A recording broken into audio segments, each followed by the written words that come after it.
XRP just lost 50 cents in 2 days, and the reason has nothing to do with the price chart.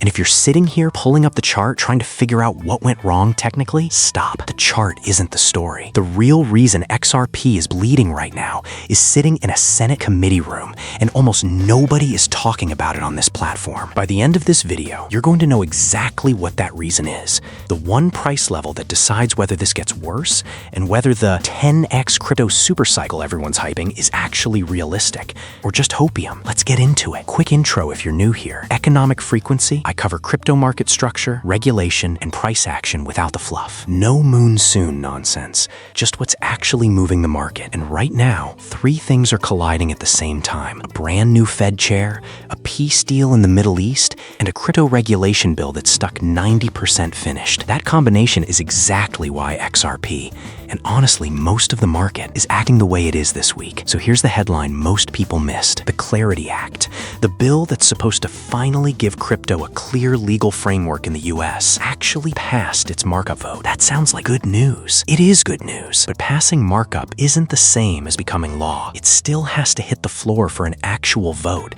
and lawmakers are now openly saying that might not happen until after the summer break. Here's the part that should worry you more than any candlestick on a chart. Insiders are saying the bill is genuinely about 90% finished. 90%. The language, the structure, the compliance framework, mostly done. So what's holding up the other 10%? It's not technical disagreement over how to regulate a stablecoin. It's politics. Specifically, it's the optics of crypto ties connected to current administration officials. With a midterm election coming in November, neither side wants to hand the other a win on a bill that touches an issue this politically loaded. Nobody wants to be the one who helped the other team heading into an election year. And that's the uncomfortable truth. The single biggest obstacle to US crypto regulation right now isn't crypto, it's election timing. Other major economies already have their version of this framework finished and operating. The US is the one still stuck, and the longer this drags, the more it pushes institutional capital to wait on the sidelines, because big money doesn't deploy at scale into a regulatory gray zone. Now let's talk price, because this is where it gets real for anyone holding. XRP ran up, tagged a local high, and has been rejected hard since. On the short-term moving averages, we just had a bearish crossover, the faster average dipping below the slower one, which historically has preceded further downside in this asset. That's not a guess, that's just what the indicator is telling us right now. The level I'm watching is the prior support zone from a few weeks back. If that holds, we likely chop sideways while the market waits for regulatory clarity. If it breaks, this pulls back further before finding real footing. I'm not going to pretend I know which way it breaks. Anyone who tells you they know for certain is selling you something. What I can tell you is, this is the level that decides the next move. So that's the one to have on your screen, not the headline number. This isn't an XRP only problem. Bitcoin's chart is showing the same pattern. A double top structure that's now rolling over toward a prior demand zone.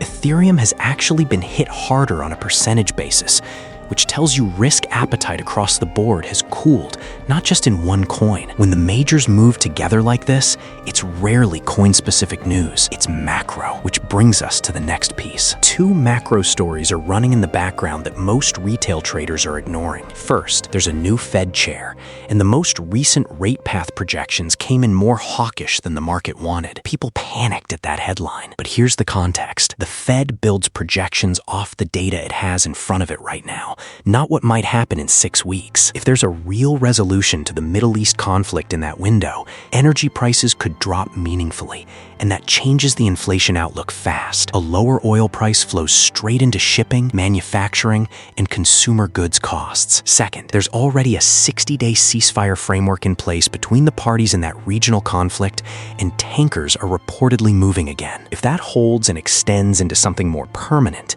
you could see oil prices fall enough to meaningfully cool inflation over the next couple quarters, which would give the Fed room to project lower rates at the next update. That's the kind of macro tailwind that historically has been bullish for risk assets, crypto included. So zoom out. Short term, the dot plot spooked people. Medium term, if peace holds and energy drops, the setup actually improves. You've probably seen the headlines. Crypto to 10x if Clarity Act passes. Big number predictions flying around. Here's my honest take. Directionally, they're not crazy. A real legal framework is exactly what's needed to unlock serious institutional allocation. Pension funds, asset managers, the kind of capital that currently sits out because compliance teams won't sign off on a gray zone asset class. But that capital isn't moving until the legal ground is solid. Right now, all institutions see from Washington is gridlock. So the bullish case isn't wrong. It's just gated behind a piece of legislation that's stuck behind an election calendar. The opportunity is real. The timeline is the question mark. For what it's worth, there's a simple fix here that nobody in Washington seems to want to take.